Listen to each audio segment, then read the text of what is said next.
कहानी जीवन की परछाइयों के पहले हिस्से में आपने सुना कि कैसे रघुदयाल को अपने दोस्त अशोक के नए घर की बनावट और सजावट का काम मिलता है।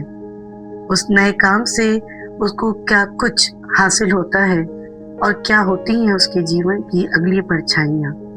जानते हैं कहानी के आज के इस दूसरे और आखिरी हिस्से में। रघुदयाल पूरी मेहनत और ईमानदारी से अशोक के घर का काम करते हैं। अपने दिमाग से घर में कुछ बदलाव भी लाते हैं। अशोक और उसका परिवार देखते रह जाते हैं। इसी खुशी में अशोक अपने घर में एक दावत रखता है। जो आता है पार्टी में वो रघुदयाल के काम की तारीफ करता चला जाता है। उस दिन दावत में रघुदयाल को 2 नए कॉन्ट्रैक्ट ही नहीं, रमा भी मिलती है। रमा अशोक के कॉलेज की दोस्त थी। वहां से रघुदयाल और रमा की दोस्ती शुरू होती है और आखिरकार शादी में संपन्न होती है। रघुदयाल का काम लोगों को पसंद आने लगा। इधर परिवार बढ़ा और बेटे के पैदा होने से उधर उनका काम भी बढ़ने लगा।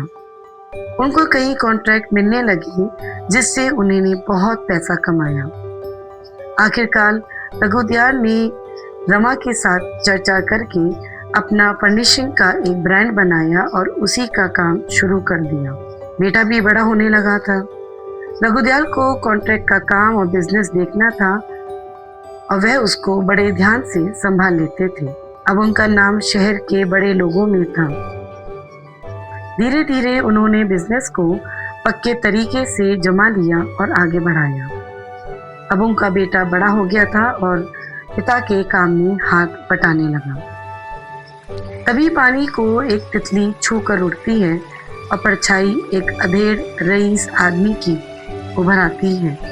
रघुदयाल के चेहरे पर उस परछाई को देखकर गर्व से भरी मुस्कान आ जाती है।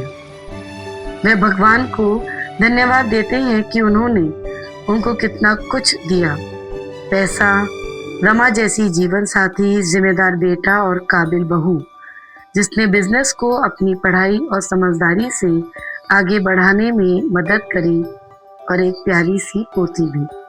तभी कहीं से कंकड़ पानी में गिरता है और रघुदयाल का ध्यान नई परछाई पर पड़ता है। उसको देखकर उनकी आंखें भर आती हैं। परछाई बेशक वही बुढ़ापे की दिखाई देती है, लेकिन इस बार उसमें साथ था उनका परिवार, उनकी रमा, बेटा, बहू और पोती।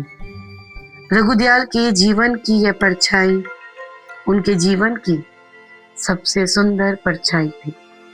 आपको कहानी कैसी लगी कमेंट्स में ज़रूर शेयर कीजिएगा और इंतज़ार करिए आगे और कई नई कविताएं और कहानियों का।